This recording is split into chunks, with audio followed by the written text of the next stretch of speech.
Good morning. It is yet another Sunday morning, and I want to encourage you to grab a cup of coffee and sit down and let's talk a little bit today more about healing from grief. So today is February 21st, if you can believe that. I don't know where January went. February's almost gone. And here we are again. So this is part 4 of healing from grief. And I decided to add this extra part to it because I've been so inspired by all the people that I've talked to who have shared their stories with me, the ones that I have worked with, even just people, randomly when I have conversations, because these conversations, there's lots of people who are dealing with grief and are struggling right now. And so it's a conversation for me that comes up all the time now, not just when I'm sort of supporting someone. So one of the things that I want to share today, when we're talking about healing from grief, there's somebody that I follow who says and who talks about being defined by the vision for your future rather than the vision of the past. So meaning we can't change what has happened. And so how do we create a future? And what does our future look like? And what does that mean? And how do we step into a new future with the information that we have, armed with the knowledge and the learning of the pain, of the struggle, of not understanding what's going on within your own head, or not understanding why people react to you or say the things that they do to you, or how you continue just to walk on through the world. And so that was Joe Dispenza who said, be defined by the vision of the future that you want rather than being defined by the past. And I'm using that in a lot of areas of my life, but there's so many things that as I learn them, they can relate to our grief process as well. So those are some of the things that I do are to try to relate those things back. So Healing from Grief is a 4-part series. If you've missed any of the episodes thus far, you can find them on my YouTube channel. So if you just search Grief Inspired, I've created a playlist there it'll have the 4. It has 3 right now, parts 1, 2, and 3. Part 4, I will obviously post once this is done, sometime this week. But what we did in Healing from Grief was first we defined grief, or defined healing, and what does that mean, right? So have you ever thought about what does it actually mean for you to heal from your grief?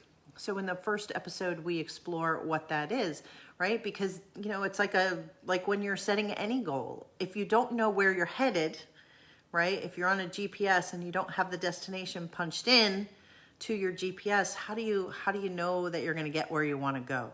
So we explore that in the first one.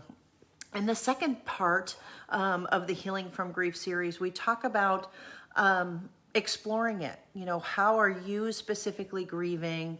What are the stages that you're going through? What does that mean for you? And we talk about some of the heavy emotions that people talk about. We talk a lot about guilt and anger and resentment and betrayal. And these are big, heavy emotions that it's easy to push aside. It's easy to ignore, but they're also the things that will tear you up inside if you don't take the time to really work through them. So we talk about those. And then in part 3, we talk about putting some actions in place. What are things that you can actually do to heal from grief? We questioned at the beginning, if you just let things go, will you heal from your grief? If you just don't do anything and you just let grief do its thing for you, maybe. And that's a definite maybe.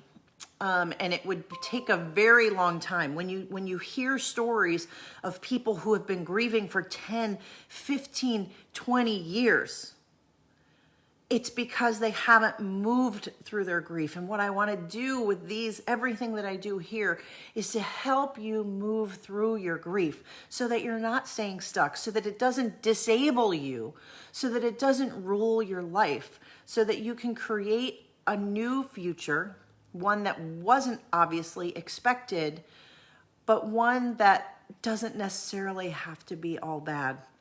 And so I have learned so much myself just from all the people that I've been blessed to talk to. And so if you are part of my following, if you are part of any of my groups, if you follow me on YouTube, if you're on my No Mom Should Grieve Alone Facebook support group, if you're following me here, know that I want to talk to you. I want to hear your story. I want to hear how things are going for you. And I want to help, and I want to give you hope, and I want to give you the path, or put you on a path to really being happy again and resolving what happened, and feeling okay with it. So it really is a gift for me to participate in anyone's healing. And I have some notes here because I specifically talked to some folks this week and just got some insight and asked them if I could share some of what they have found to be really helpful, or how they feel like their grieving is growing because it continues to go. But I think that what I like in talking to all of these folks and the people who tend to follow me and the people that come into my world and resonate with what I do are people who have hope. They want hope. They might not have it all figured out, but they believe in their heart that there's a way to get through this, and they're choosing to not be a victim to your grief, because so many people are. And that's not a judgment. It's just, you can choose to be a victim. You can choose to let grief take you over, or you can take control and you can find ways to move you through grief. So all of these folks are people who really, I think, share the same sentiment that I do in some ways about, finding the positive, finding the light amidst the darkness, right? So we're not discounting the darkness. We're not discounting the struggle and the pain. It is all there. And it's not going to go away necessarily. But how do you take that and how do you morph it into something else? So my friend Deb, good morning, Deb. And I'm going to share a little bit about you, if that's okay. And I know that you said it was, but I continue to be so inspired by your journey and by how much I learn from you as part of all of this. And what's amazing is Deb and I were friends long before we started talking about grief specifically.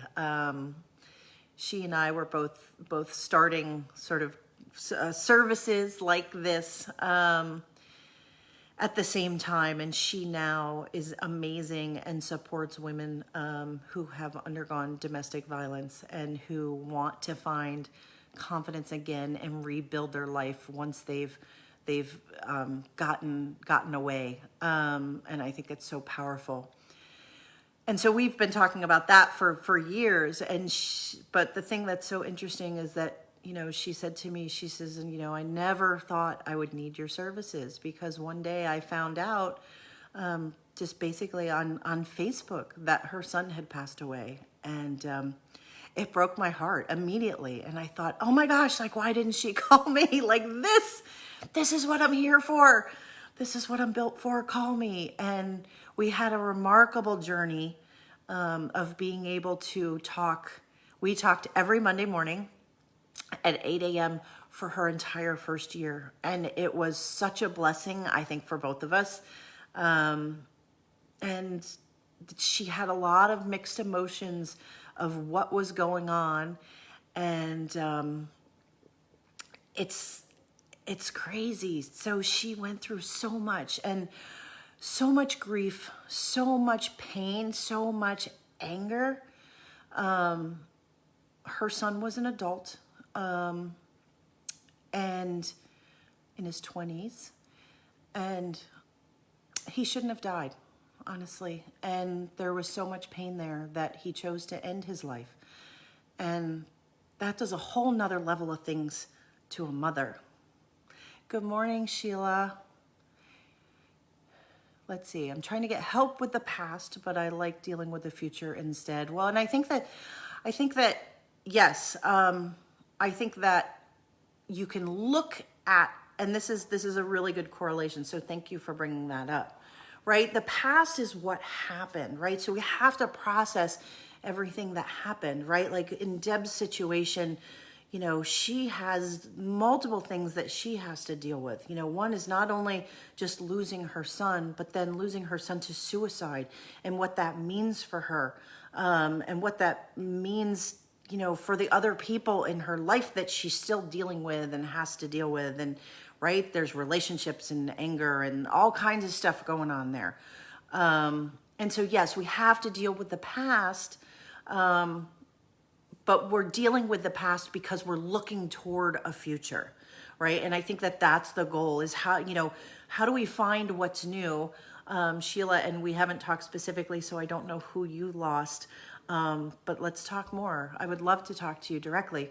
But yeah, it's about looking to the future and saying, okay, because here's the thing, is our loved ones die, our children die, our spouses die, and then that loss is an event and it happens. But grief and what you're going through, it's really about your life. It's about the rest of your life because you're still here. And so that inherently makes it about, you know, the present moment and then also the future that's to come. And so, yeah, you have to deal with the past to get through it. But I think if it's, and this is where I think I try to really hard differ from the other folks when you look at other groups on Facebook. And why I felt so compelled to do this is because so many groups, people get stuck in that past and they ruminate and they bring it all up and they just sit in the pain and the struggle and they're not moving forward, right? It's like being stuck, you know, I'm having this image of like a quagmire come to mind, or being stuck in, I don't know if anybody's been to the La Brea tar pits in Los Angeles, which are like this natural pits that are like this charcoal, and the animals would just get stuck in it. And eventually they would just die because they couldn't move. And like, that's what I don't want people to be in, is that quagmire of just pain and suffering and rehashing how wronged you've been. And yes, you have every justification and right to do that, but it says, okay, let's look at that. And how can you use that to move forward? And each person's grief is very different. We have different struggles that we have to go through, but I think that we can do it. Wow, Sheila, that's a lot. That's a lot. Let's talk about that. Yeah, and I follow another gentleman. His name is Tom. He often is on here and comments and things. So he's dealt with, I think he was on another one of my episodes on, you can look on YouTube.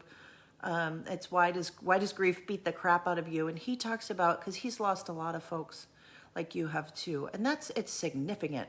And so he talks more about what that is. So yeah, let's get a conversation going. We want to support you. And so yeah, so a couple other people that I just want to mention is I met a gentleman. He found me here, and we've been talking. And his name is Greg Godsey. And if you go to my web page, which is griefinspired.com, there's a blog on there, and he wrote a really nice story of the way that he looks at grief. And I asked him if I could post it on my blog, and I did. So it's my most recent blog. You can go to my website and you can check that out. But for him, he said that he had to find a way to hold on to and to understand what happened, that's what he was looking for. And Greg's story is that he was an EMT, and every day for his day job, his job and his purpose and his mission was to save people's lives. And he did. I mean, I'm sure that he did. And the hardest part for him was he lost his wife, and he was there, and he knew that it could happen, and he was there, and he couldn't save her. And, you know, so her story, her name was Renee, and he talks so fondly of her. So it's such a blessing to hear her talk about him, or to hear him talk about her. And he knew she had an asthmatic condition, and I guess her sister had previously died. So Greg was kind of in the situation of knowing like that this could potentially happen, and kind of always being on alert. And that's his own kind of struggle for him. But when the day came when she did have a very severe attack, he couldn't save her. And he was there, and he worked on her, and wow, right? I was so blown away. You know, and it's remarkable that like he's still standing, right? And he's going through this world, and for him, he's close to Greg, if you listen to this, it's two years. But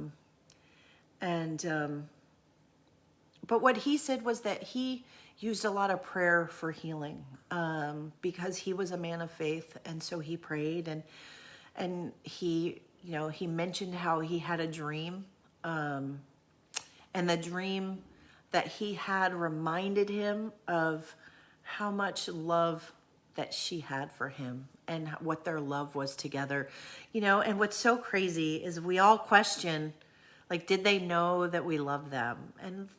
And the answer is yes, of course. If they were in your life, even if you've had like an argument, if, you know, something has happened or you didn't talk, they know, we all know. And if you think about them, you know, we have different opinions about this. Are people, you know, can they look down on us from heaven? I don't know. I like to think maybe they do. I mean, to me, that brings me comfort.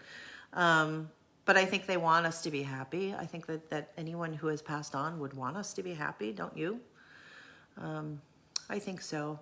But he's still finding answers. And what's so inspiring about the conversation with him was, again, he's looking toward the future, and he says, you know, this wouldn't have been the plan for my life. He's living in a different city. His life has changed. He's found someone new to love, which is huge, right? And to find somebody who, you know, as a spouse, as a partner, that can accept the loss of someone else, right? And understand that he's still healing. He's still in that healing space, but to still be able to be with somebody, that's, wow, that's a gift. That is such a gift. And what he told me, you know, these are his words. He said that life is good for him now, and that he recognizes his life is a gift. And I think that, you know, sometimes when we lose the people that we love, it makes us look at our own mortality, and it makes us value some things a little bit more than we did before, because we still get to be here. We get to have another day. But life is fragile, and, you know, none of it's guaranteed. None of it's guaranteed. All we have is today. All we have is right now. And the two lessons that he left me with is that, you know, different doesn't have to mean bad, meaning a different future, a future that you haven't planned, that things being different, it doesn't necessarily have to be bad. It's just different. And these are his words, is, you know, he says that God puts people together for a reason. And so what's amazing is that he's, you know, someone called me this past week, and they had another gentleman who had lost his wife, and he was really struggling, and they were looking for support groups, and support groups are hard to find right now. And Greg was very willing to reach out. And so he says, you know, I think we found a new friendship. And I think that's super special. I think as women, we talk. And I think for men, you know, there isn't as much of room. There isn't as much space for men to talk and to share. So I'm so grateful and honored to be, you know, to have helped facilitate that conversation. So that's super, super cool. And I want to talk about another woman who is she's just so special. And I see her, she is an angel. And she doesn't think so, but she is. And we talked, and she has an adult son who she lost to gun violence, and obviously devastated her. But the takeaway from my conversation with her was what a special relationship she had with her son. They lived very closely. They were kind of always together, a very tight-knit family. And that relationship that she has with him when she talks about it, right? And the relationship after the loss continues to morph, right? It continues to change. The love doesn't go away. The relationship shifts. But she's a healer, and she has always, been out to help people. She encourages people. She's very uplifting, and she does that. That's who she was even before her son passed on. And so now she's learning how to step up herself and how to take care of herself, and how to be the one to uplift herself during the earliest days of her loss. And she's still in her first year. But as we were talking, she told me something that was so profound, and I want to share that today because it's interesting. So I was sharing my story and how I got involved in wanting to support people through grief. And I explained to her that, I had been in school, and I have a bachelor's degree in the sciences, and I have an MBA, and I always just knew when I needed to figure something out, right? That my response to figuring things out was to go and do research. And so that's what I did. And I continue to, it's the way that I try to help the most, is doing research and understanding sort of what's going on with people. What does grief do to you? But what she knew before her loss was what she did was she uplifted people. She encouraged people. She helped people who were kind of down and out, women who needed support, women who lacked faith and were looking for something, maybe people that just needed, to come in off the street and get a nice meal and have somebody show that they care. That's who she was before her loss. And the way that she is healing, right? The way I healed was to do research, right? I needed to understand grief. I needed to dig into it. I needed to make sense of it. And that's how I did it. I did research because research was what I knew how to do. But for her, she was an encourager. And so now she's taken her encouragement, the parts of her that she already knew. And now she's shifting and she's applying it to grief, and she wants to support other mothers and showing how much they matter and how much she cares for them. And so for her, the loss and the grief that she's experiencing is expanding who she already was. And I'd like to think that, what I do here is expanding who I already was. And whether you believe that God has a plan for your life or not, or whether we have a destiny, or whether there's a plan for our future, I wholeheartedly believe that the day that my son died and my life as I knew ended, it shifted me and it put me on another path. And I think that grief does that to us. And like Greg said, that path doesn't necessarily have to be all bad. And we can use our grief, just like, Deb is using her experience in grief to inform everything else that she's doing with other women, and it's helping them. So let's see. So her advice, and the things that she told me was, she says she knows that her son would be proud of what she's doing now. And I thought that was super special, that taking his loss and adding more meaning to it and putting something else out into the world. I think that's nice. I think that she's super confident in their relationship, in the love that they had, and that love will continue. And she also has, lots of grandbabies, and so she feels, there's a job there and he will live on in the children too. And so she'll help inform the kids, some of them are littles and might not remember him, right? So she can share that. So that's a blessing. And then she encourages other people to grieve at their own pace, to not feel like it has to go necessarily a certain way. That what you're doing is right, that as long as you keep going, as long as you keep moving forward and trying to figure it out, that you will. So very positive. And, and all of these stories are very much in keeping with, with everything that I do and sort of the foundation of what I consider grief inspired to be. And grief inspired for me is understanding your relationship to your grief. What is grief doing to you? What is this grief thing, right? What does it actually mean? What is going to happen to you? How does it change? How does it morph as you go through the process, right? We talked in some of the other videos about, the stages of grief and what that means to us. And then secondly, that grief changes you. I don't know anybody who has suffered a loss who says, no, I'm not any different. Like, yes, we're all very different. Grief will change you.